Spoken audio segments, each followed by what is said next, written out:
Hello and welcome to Ask CHOC Chick, and today I want to give you one of my top CHOC tips, and really it is about the best temperature for your raw chocolates.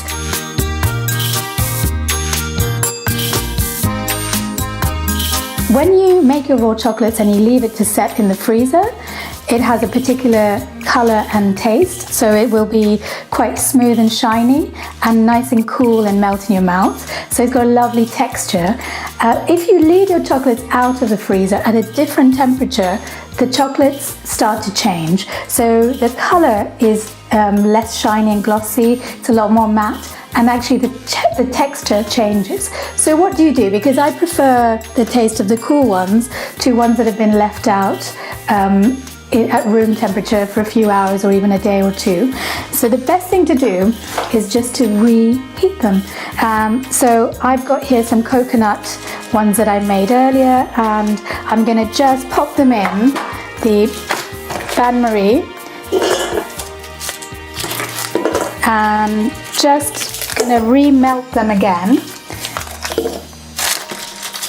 and put them back in the freezer. That's it. That's all you need to do. And the difference between raw chocolate that you make at home and chocolate that you buy is a process called tempering. Almost all chocolate, commercially produced chocolate, is tempered because it crystallizes and hardens the cocoa, the chocolate, and you can have a longer shelf life, and it's not subject to room temperature. So when you make raw chocolate, it is sensitive to the temperature the chocolate is in.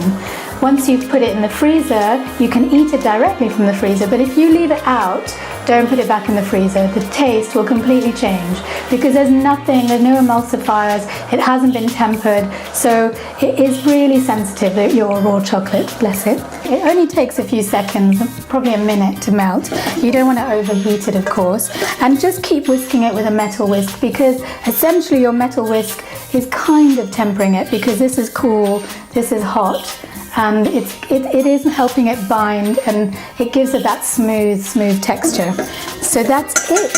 And then we just want to pop them onto your little new baking cases. That's it. These are now ready to go back into the freezer, and we'll have delicious raw chocolates just like they were when you first made them earlier. And that's my CHOC tip for today.